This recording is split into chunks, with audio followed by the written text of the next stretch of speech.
Hello to everyone. भूकंप अपन कर चुके हैं। नेक्स्ट टॉपिक है ज्वालामुखी, वॉल्केनो। वॉल्केनो के कुछ टर्म्स हैं, देख लीजिए, जिनको मैग्मा, लावा, ज्वल खंडस्मी, ज्वल खंडास्मी, ज्वालामुखी बम,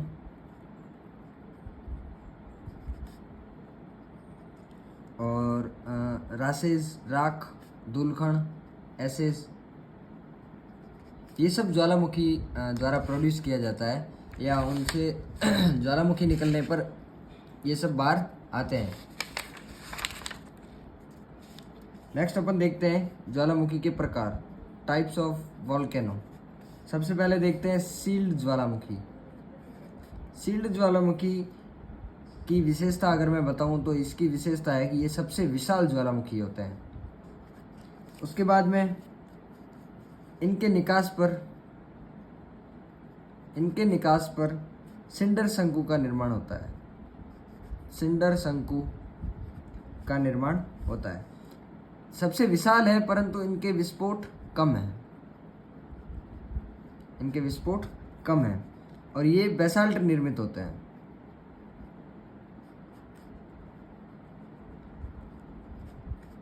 एग्जाम्पल देख लेते हैं। हवाई द्वीप का ज्वालामुखी है, नाम है मोना लोआ ज्वालामुखी, वॉल्केनो। नेक्स्ट अपन देखते हैं तो मिश्रित ज्वालामुखी। नेक्स्ट टाइप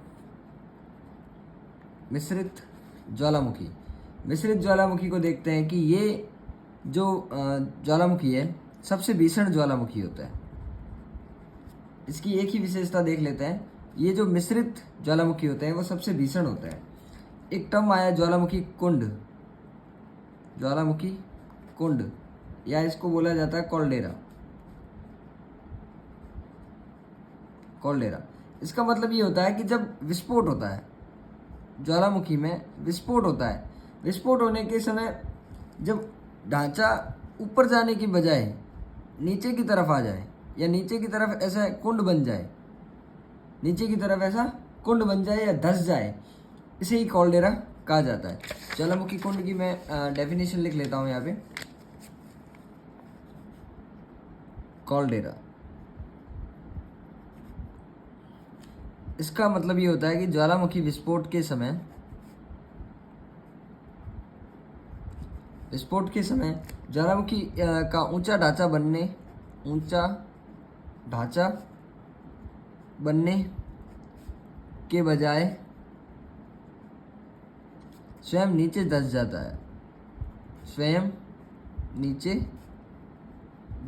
है, इसे ही कॉल्डेरा कहा जाता है।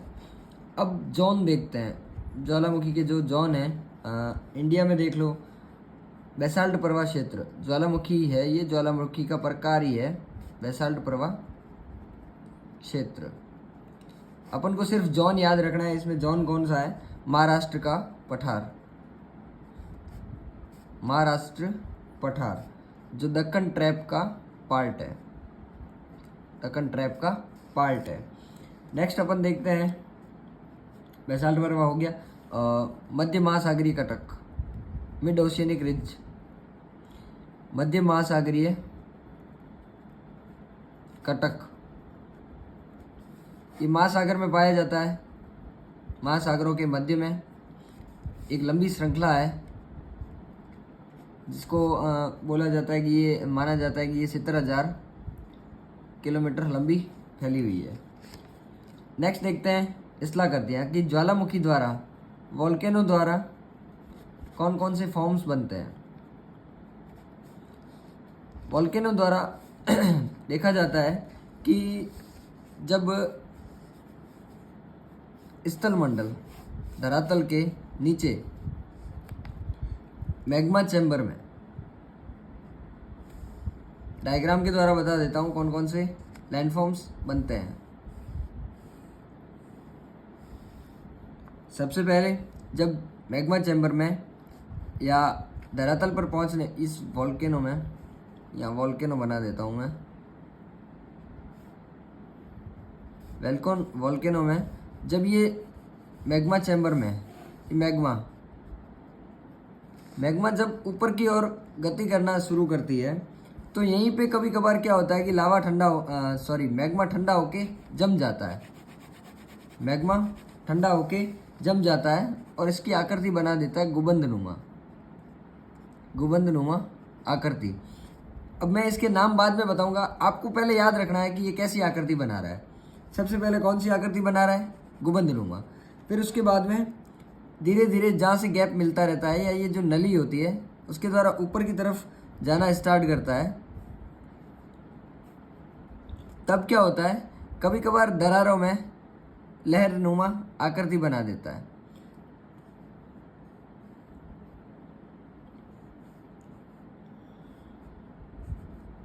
लहरनुमा आकृति बना देता है, इसको लहरनुमा या मोड़दार अवस्था बना देता है। फिर आगे देखते हैं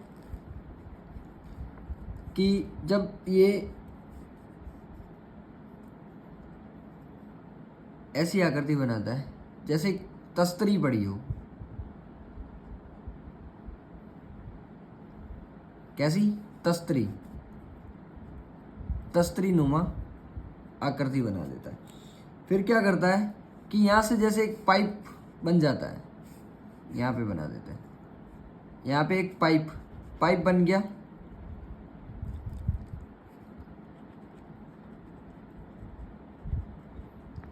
पाइप बनने के साथ साथ में क्या है कि इसी पाइप में एक ऐसी आकृति जुड़ जाती है,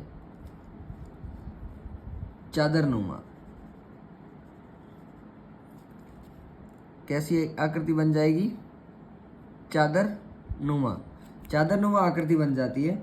उसके बाद में जब ये पाइप की आकृति में ये ऐसे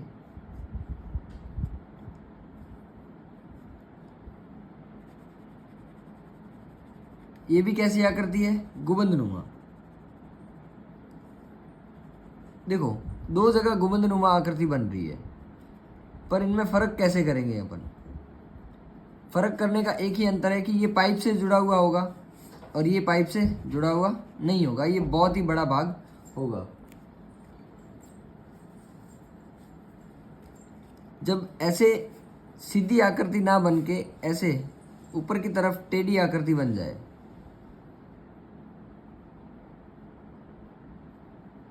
ऐसी आकृति बन जाए, ये सारी जो मैं हाईलाइट कर रहा हूँ वो सब आकृतियाँ बनती है ज्वालामुखी के मैग्मा के ठंडे होने से। देखो, सबसे पहले जो ये आकृति है इसको बोला जाता है बैथोलिथ। गुबंदनुमा को बोला जाता है बैथोलिथ।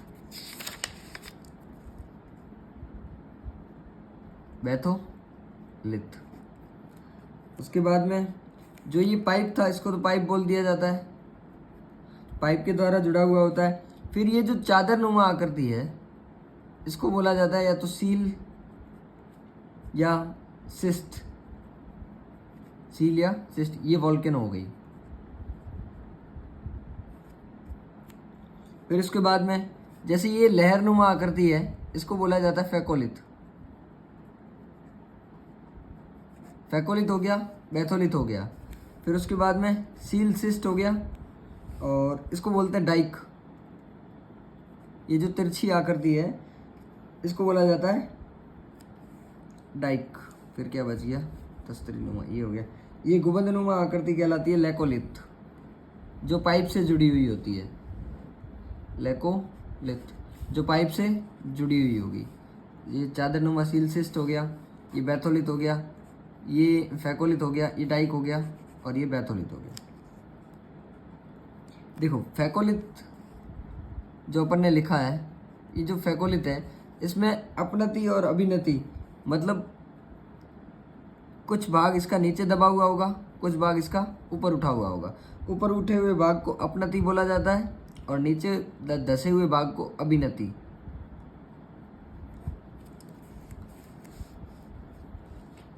ये मेन जो अंतर्वेदी इंट्रूसिव बोला जाता है इसको, अंतर्वेदी लैंड फॉर्म्स या फॉर्म्स, अंतर्वेदी स्थलाकृतियाँ बोला जाता है, जो स्थलमंडल या पृथ्वी के धरातल के जस्ट नीचे बनती है, जो मैग्मा के ठंडे होने से बनती है। अब कुछ दो टर्म्स बता देता हूँ कि क्या होता है, बाकी आपको इसमें डिफरेंस पता चल गया कि ये क्या होता है। इसकी डेफिनेशन अपन नेक्स्ट सेशन में लिखवा देंगे। अब होता है एक परावर्तन और एक होता है आवर्तन। ये दोनों डेफिनेशन NCERT से ली गई है। परावर्तन का मतलब होता है कि तरंगों का एक सीध में जाके किसी चीज़ से टकराकर वापस उसी मीडियम में या उसी वेव में परावर्तित या टकराकर वापस मुड़ जाना परावर्तन कहलाता है। इसको मतलब बोल देते हैं प्रतिध्वनित होना,